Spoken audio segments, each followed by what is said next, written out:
In today's video, I'm going to talk about what causes the feelings of emptiness and boredom, and then, more importantly, I'm going to give you 7 solutions to conquer both of those feelings. Now, starting with emptiness, it's really a very deep childhood wound. It's really unmet childhood needs. There's an overwhelming feeling that was experienced in childhood of not feeling seen, heard, or understood as your authentic self. You as a person, there were defects. And this can happen in perfectly caring parents. But because we don't teach how to parent many times on accident, and sometimes maliciously, but more often than not on accident, parents send that message that the child as an individual has no worth. It may not always be their intent, and they're trying to teach and all of that, but because we don't recognize that true healthy parenting is allowing a child to become their authentic self, not dictate to them who to become, well, a child feels very unseen, unheard, and misunderstood. And so really what it is a lack of true healthy attachment and what is called attunement. Attunement is the ability of the parent to put aside their needs, their emotional condition, their current stresses in the moment, and just get to know their child. So, why do you like that? So, for instance, if they made a mistake, instead of yelling and screaming at them, for what a terrible thing they did, it's, so why do you think you did that? What were you thinking there? Why did you think that was a good choice? Why didn't you think of this instead? See, there's a parent who's learning about the child's needs, motivations. The child is feeling seen and heard and understood. And from that place, then the parent can go, well, how did that work out for you? Do you see the pitfalls in that? What do you think are other options you might be able to use in that situation? And obviously your language would change depending on their age, but that would be how we would create healthy attachment and what's called healthy, proper attunement with the child, all right? So to sum it up, basically, someone who has a deep sense of emptiness experienced quite a bit of emotional neglect. Now, there are scales to this. Those who have an overwhelming hole of emptiness, you'll see this a lot in a borderline personality disorder or narcissist. So, it's not, just because you have that emptiness doesn't mean you have those conditions. It's a scale. And I'm not dealing with, the severe cases in this video of borderline or narcissism, but just that general sense, because most people throughout their life have that experience of emptiness. Okay? Now, it can also come from a truly traumatic event, death of somebody close to you, a weather disaster, a traumatic life event where it's so big it can't be processed. And so there's a bit of a detachment or dissociation away from the authentic self as their brain and body is trying to process it. And so there can also be a sense of emptiness from that. Well, that just requires, recovery work and stuff like that. So underneath that, unfortunately, what gets created in the person who feels empty, and because of the neglect in childhood, what shows up is then as an adult, they neglect themselves. Because their needs and wants weren't met, and they weren't allowed to explore their authentic needs and wants, as an adult, they don't know how to meet them, and that's the emptiness. They don't know how to fill that hole inside of them. They were never allowed to explore their authentic self and what it is they truly want and how they can feel whole inside themselves. So as an adult, they're stuck in that and they replay it. Now, how do they avoid that? Well, addiction, quite often. Food, people who have affairs or, sleep around, porn, alcohol, drugs, shopping, working out, workaholism, pets, illness, disease, There are many ways that people avoid feeling that deep sense of emptiness, and they fill it with further neglect, because all of those things, anything outside of moderation usually has a detrimental effect on us. Now, we may have periods in our life where we push ourselves to excel or succeed at something, but then we, downgrade or down level into more of a moderate state. That would be a healthy perspective. But many people live their lives in this accelerated perspective to hide that sense of emptiness. Most highly successful people have a deep hole of emptiness, and that's why they are pursuing sports, all the different things that people pursue. It's to avoid that. And so that's the sad thing about the emptiness, that the solutions they develop as an adult actually further the emptiness. They're not really pursuing their own needs and wants. That was me. I played 2 pro sports thinking it's what I wanted. It wasn't. I was just trying to fill the hole from an alcoholic mother and a rage-filled father who couldn't connect to me. There was a deep hole there. And so I found outside esteem, outside adulation, which I thought would fill that hole of I'm this athlete, and I get attention for it. And that was my attempt to fill that emptiness. I also had many addictions. I did all of this stuff. That's why I kind of know about it, because I lived the journey of trying, of turning that emptiness against myself as an adult, trying to fill that hole when the only, as you'll see, I'll give you the 7 solutions of what the real healthy way is to fill that hole. And so this is what we do. We experience the emptiness as a child, and then we actually avoid, as an adult, we avoid facing and healing that emptiness, and we end up repeating the original wounding against ourselves. And that's why as an adult it can feel so overwhelming, because now, whether we recognize it consciously, but a person who's stuck with deep emptiness, they're now creating their own emptiness because they've never healed the pain from the past, and they've never developed their own authentic self and don't know how to pursue or live in their authentic needs and wants or ask for them. All right? So they just repeat that emptiness cycle. Now, when it comes to boredom, it's really the same thing. It goes back to childhood. Boredom is really comes from a lack of autonomy as a child, because again, adolescence, especially our teenage years, is a peak period for boredom. It's largely because children and teenagers are not given a lot of control. Parents, again, perfectly, their heart's in the right place of trying to protect their child, but when we don't learn the proper way to allow a child to experience life and make mistakes and struggle at an early age, and we control them out of fears that they're going to get hurt or something terrible is going to happen to them, we sequester them and suppress them and repress them so much and take away so much control from them that they don't know what to do.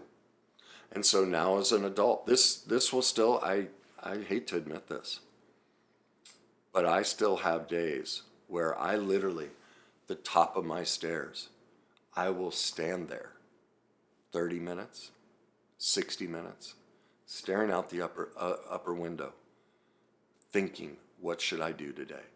I will regress into that childhood state of, one of the things my mom did was, or our parents did was, come 7 a.m, get out. Go outside and play, don't come back till dinner. Well, we had moved out to a very rural area. There was no one to play with. There was nothing to do. And so we couldn't pursue our needs and wants. And I still have moments in my life where that trauma comes up, and I will literally stand in place for 60 minutes, longer, even a full day, just sitting there blank, numb, bored, feeling a sense of emptiness, not knowing what to do. Now, I've learned enough that I don't beat myself up for it, that I know it's basically a form of complex PTSD where I've been triggered and I've fallen into a freeze and fawn. Fawn state is like learned helplessness. You're just a blob, and that's what happens to me. I'll just collapse and I'll be numb and blank, and I have no access to my skills and tools. And I have lists of things for moments like that, of what I can go do and how I can meet my needs and all of that. But in that, sometimes it gets so deep, I forget. And I literally will stand at the top of the stairs, staring out the window going, what am I going to do today? In other words, it's okay to be human. It's okay to have tough times. It's okay to sometimes be in pain from the past. And as you're going to see when we get to solutions, I'm going to talk about this more deeply. So basically, when it comes to both emptiness and boredom, it's our childhood needs were not met, and our autonomy was taken from us as a child. Many times we were dictated to, or too many decisions were made for us, and we were not allowed to learn and explore and develop these skills and tools for ourselves. So let's get to the solutions on how to turn this around. Well, the first one is stop abandoning yourself. Now, the primary way we abandon ourselves is through addictions and avoidance. And so this requires we get into recovery. This is not a process we can heal on our own. We need outside help to guide us through this. There are too many things and too many landmines in the past that we've built a fortress around. Because as I say, 80% of people I talk to will say, oh, my childhood was great. And even in my comments, when I talk about childhood trauma, they will say, my childhood was fine. And then they literally will describe horrifically traumatic events in their childhood. And I go, did you see you just described childhood trauma? Like, that's traumatic. And they just gloss over it. Well, yeah, but it doesn't affect, like, the detachment.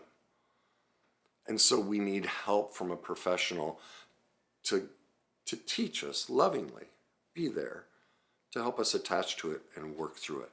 So we need to stop abandoning ourselves. We need to learn to ask for help. Stop using addictions and reach out for professional help. Number 2 is we need to be the parent we never received. We need to parent ourselves. Now, how do we do that? Well, we stop running from the emptiness. We need to learn to feel as much as possible. Again, stop the avoidance through addictions and, chasing our career and chasing our hobbies and chasing our workouts and our dogs and our cats and all of these avoidance techniques. We need to learn to sit in the feeling of emptiness, learn about it, experience it, grieve it, come to love and adore it. And what I mean by that is just like those moments where I get stuck on the stairs. I don't shame myself. I allow myself to be perfectly imperfect, to feel pain. See, our culture hates any type of emotional pain, talking about it, dealing with it, addressing it. We do everything, every TV commercial, and most self-help people, all they're ever doing is trying to teach you how to avoid it. Well, the answer is in the opposite. You need to become an expert at experiencing it and navigating through it. And so I can have days where I stand at the top of my stairs, and it's okay. It is part of life. We are human. We will all have dark days that come out of nowhere for no reason, because we all experienced less than perfect and perfectly imperfect parenting. We all have wounds, and some days those wounds need to be exposed. How does any wound heal? It needs air. It needs to be brought into the light. And so that's step number 2. Stop running from the emptiness. Learn about it. Learn to embrace it. Learn to accept it. This is just life. This is part of the journey. I don't have to medicate or run or avoid. I will survive this. Because that's the biggest fear, is this is going to kill me. Well, it won't. We can all survive that if we learn how to sit in those dark moments and recognize I'm just in pain. It feels very empty, very boring. I don't know what to do. I feel incredibly helpless and hopeless. And it's okay. It's okay that I feel this. I can survive this. It's just a day. Not every day is like this. It may have been going on for a stretch, but I do remember times where it wasn't like this. It's not all day, every day. And so we learn to embrace that life isn't lived in this space of always joyous and always perfect. Just think of all of the influences in our life. They're always selling us how to live here in the pure happiness and joy and everything's great and kumbaya. Well, do you see? That's a very restricted life. It's not a whole life. It's not an accurate life. It's a fantasy. It's not truth. Life is expansive. It's huge. It includes the myriad of emotions and experiences. And so when we buy in to the cultural model that almost everybody advocates and teaches, that everything should be kumbaya, man, what a sad thing. To not learn to accept and embrace every aspect of life. That darkness leads us to light. That if we want this space to be bigger, there's only one way. Do you see what the answer is? Look, if life is this big and we're trying to live here, do you see how we get it? We have to learn how to live out here. Because if I make peace with the darkness on each side of that, what am I doing? I'm increasing life's experiences, life's joy. And so when I'm at the top of the stairs and I'm blank and I'm numb and I'm desperate and I'm hopeless and worthless and all of those feelings, I'm okay. My world has just gotten bigger. And that's my encouragement to you. Be the parent for yourself that you never got. Don't shame that and ask them to get rid of it, because that's what happened. A part of ourselves, our parent went, that piece of you is bad. Not that behavior or choice is bad, but that's bad. And so we're banishing ourselves. And that's the emptiness. This is bad and I can't go here. Well, that's why we need to open up to all of that and learn to accept that and let that in. What that emptiness needs is the love, the attachment, and the attunement it never got. So when you're stuck at the top of your stairs, be the parent you never received. Number 3, self-love and self-care are essential. Now, I could do a whole video on that, and that's why my suggestion is head over to my YouTube channel. Go to my playlist and watch all the videos on my self-love playlist. It's countless videos with tremendous skills, ideas, solutions, how to create lists, and how to put a self-care, self-love plan in place. All right? Step number 4 is learn to ask for your needs and wants. Also, learn what your needs and wants are in the first place. Because remember, boredom is our personal autonomy was taken away from us as a child. And so we develop needs and wants of our parents. Like, I remember one of my first exercises that Mike, my mentor, had me do was to come up with a self-care needs and wants list. I came back the next week and the only thing I had on it was go hit golf balls. See, I had suppressed so much of myself as a child to fit in, just because all of us go through this, to fit into our parents' needs and wants and all of that. The only thing in my life was athletics. I had no soul, no sense of self, no needs and wants, no hobbies, nothing. I had to learn. And so I just went and tried stuff. Do I like this or not? I don't even know. And so to learn about that process more in depth, again, I've done whole videos on that. Head over to my YouTube channel and type in codependence recovery, how to ask for your needs and wants. And there I lay out the full process so you can do a couple things. One, recognize that most of your needs and wants aren't yours. They are things you chose because they were dictated to you by your parents. They're not authentic to you. So you'll learn that. And then two, you're going to learn what is truly authentic to you and how to pursue it. And more importantly, how to learn to ask for your needs and wants. That's one of the biggest things for me when I hit those dark places, is learning to reach out for help and just call a friend and go, I need connection. Can we go do something? I'm blank and numb. I just need to be around somebody so I connect. All right? But that's me. I had to learn to ask for support. Remember what emptiness does? It secludes. As we become an adult, we actually avoid, and so we pull back and we create more of the emptiness in ourselves by not reaching out and not asking for help, not pursuing our needs and wants. That's why we need to do that. The next step, step 5, is to give the emptiness back. As I said, our parents are perfectly imperfect, and in my experience, there's only an incredibly small percentage of parents that truly, consciously think about hurting their children. Everyone else, it's only because we don't teach how to parent, because we're unaware, but their heart and intent is to totally love and adore us. We just don't teach how to do that effectively. So they're not to blame. They're not bad parents. They did the best they could with the information they had. But, or I shouldn't say but, it's not a but, it's an and. And they are also responsible for making the choice not to go learn how to be a parent.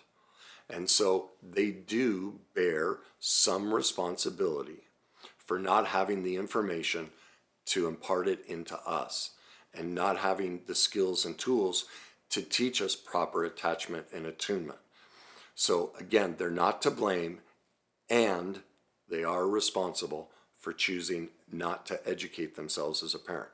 And therefore, they were just doing what was done to them. Because face it, it's not until the 1970s, with the advent of TV talk shows like Oprah and Phil Donahue, that we even sort of considered talking about anything emotionally or parenting or relationships.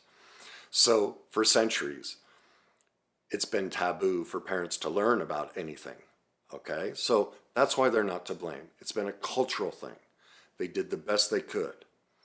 And so your parents' perfect imperfections are there because their parents dumped those perfect imperfections into them. That's how it all happens. We can only do what we know. And so we end up passing it down to the next generation. Even if we say, oh, I'm going to do it the opposite. Well, we're human. Even if you do go to classes and you do learn, you're still going to be perfectly imperfect. You will make mistakes. So that's why step number 5, give the emptiness back. Now, I have a 10-step process that walks you through how to take that emptiness and that boredom, because really what you're carrying is your parents' unhealed emptiness and their unhealed boredom. It's their pain. That's what we all do as parents, is we transfer our unhealed pain into our children. Not because we're bad people, but because we're perfectly imperfect and we're human. That's it. All right? And so there's a process to learn to give that back to them so we can reclaim our authentic self, so we can separate from that and discover our true authenticity, because remember, that's what boredom came from.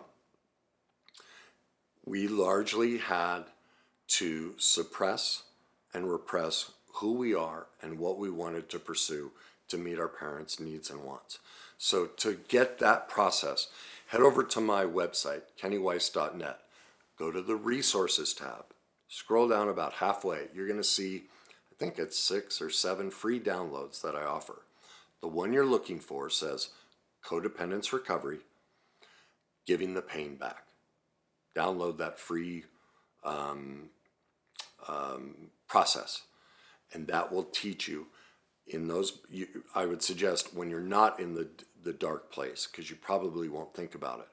but do recovery work around that, giving that back. That will mitigate the boredom and emptiness episodes that you have. It'll make them smaller, less deep. It is life. You will have some, but you will be able to navigate it. And as you come up out of it, you go, ooh, this is fresh. Now that it's so fresh in me, I'm going to go do that process and really give this pain back to them. And so the more you do that, you gain emotional mastery. You rework that neural pathway in that emotional condition and become the parent for yourself that you didn't have. Number 6 is to pick up a copy of my book, Your Journey to Success. I suggest this because, remember, this is all learned. It's passed down. It creates what I call the worst day cycle. Remember, part of emptiness and why we get stuck in that feeling, and as an adult we actually avoid facing and healing that, is because of the worst day cycle that I talk about here. It's specifically how shame and denial work. And so if you're not aware of that process, of how we re-inflict it, I know that sounds terrible, and it really sounds like I'm blaming you, and I'm not. What I'm really trying to do is empower you. But because of how childhood was, and our parents sent the message whenever, we're suggesting a new way of looking at things, almost all of us perceive that as a slight or a slam, or you're telling me I'm bad or I'm doing it wrong. Well, that's because that's how we heard it as a child. That's how it was told to us. And that's not what I'm doing.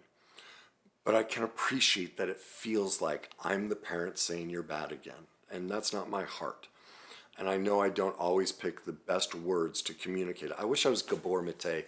He picks the best words. I keep trying to become him, but I'm not there yet. But my heart is, what I do know is this, is if you can look past my imperfections in the way I communicate it, and if you read about it, and even in the imperfect way I explain it, and just be open to it, what you're going to see is it's an invitation to grace, grace for yourself and grace for your parents, love for yourself, and a deeper loving connection with your parents. It's actually the exact opposite of the way it might feel, where it's assaultive, confrontive, and it's, I'm blaming and condemning you and your parents. It's actually the complete opposite. But I'm still perfectly imperfect in the way I communicate it, where everybody goes, oh my God, I see the invitation here. And one of these, I don't know. Recovery is substantial. It's never complete. It's okay that I haven't figured it out yet. And it may be part of my journey to never figure out the exact right words on how to communicate all this stuff. I'm okay if that ends up being my destiny. I know this, I would sure like to find the words to say it so it comes across in that way. I still haven't quite figured it out. And just like the emptiness I feel or the boredom I feel, it's okay. And that's the beauty. That's the invitation I'm trying to give you, is when you learn about the cycle and you watch these videos and do the download. Do you hear how much grace and forgiveness I have for myself? Well, from that place, I can give it to my parents. I can give it to others. And do you hear the invitation in that to everyone involved? That's what I'm trying to get across. Again, I have growth to do in my effectiveness of getting that across. The final thing I would suggest or invite you to consider is signing up for my free masterclass. It's called Your Journey to Emotional Mastery. It is the first class in my suite of online classes. And I give this one away free because emotional mastery is so central to everything we do in life, whether it's a financial pursuit, an emotional pursuit, a relationship pursuit, a health, every aspect. Everything we do starts with a feeling. Every thought starts with a feeling. Every action starts with a feeling. And so without emotional mastery, if we're not pursuing emotional mastery and we're trying to solve these problems with any other model, What we are doing is we are treating the symptoms and we are avoiding the solution. Every solution starts with emotions. We need to become an expert in this, and that's why I give this first class away free, because it's the building block. It's a very simple process to learn and for you to get in complete awareness of how your emotions run everything in your life. And without emotional mastery, life's just really tough. And I just don't want it to be tough for you. I mean, if you want it to be tough, I'll support you in that. I don't want to change you or control you. I want you to do what works best for you. But if you don't like where your life is, the building block to turning it around is emotional mastery. And that's why I give this class away for free. Again, it's called Your Journey to Emotional Mastery.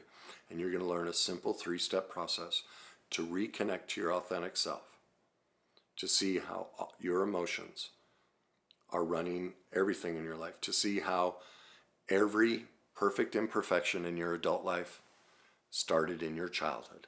Not because your parents are bad people, but because we're all human, we're all perfectly imperfect, and that's how the brain and body works. It seeks to repeat what it's already experienced. You'll learn about that in my book and how the worst day cycle works. And so if we want to shift it, if we want to get out of feeling empty and get out of feeling bored, we have to develop emotional mastery and shift the way we feel. And so that's why, I don't know when it was, a couple years ago, I just went, this is just too pivotal. It's a basic life skill that every child and every adult should know to navigate life. And I can't charge for that. You know, it's like not teaching a child to walk. Think of how unkind that would be to rob them of that. And that's how I just woke up one day and kind of went, wow, why am I charging for this? I'm not even allowing people to walk. That just didn't sit right for my needs and wants and my morals and values. And so that's why I did it. So I hope you choose to take advantage of it. So again, here are the 7 solutions. Stop abandoning yourself. Stop avoiding the feelings. Get into recovery. Hire an expert. Number 2, be the parent for yourself. Learn.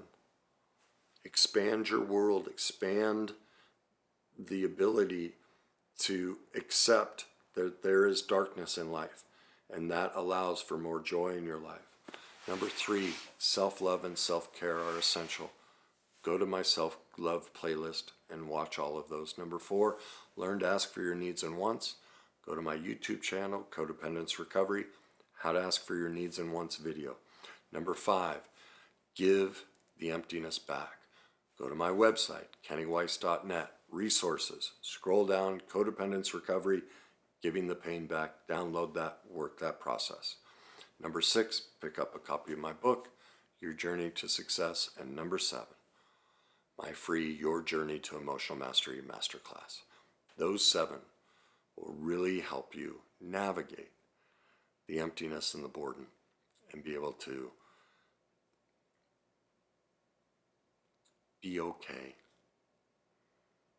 with life's expanded emotions and expanded experience. So, as always, enjoy the journey.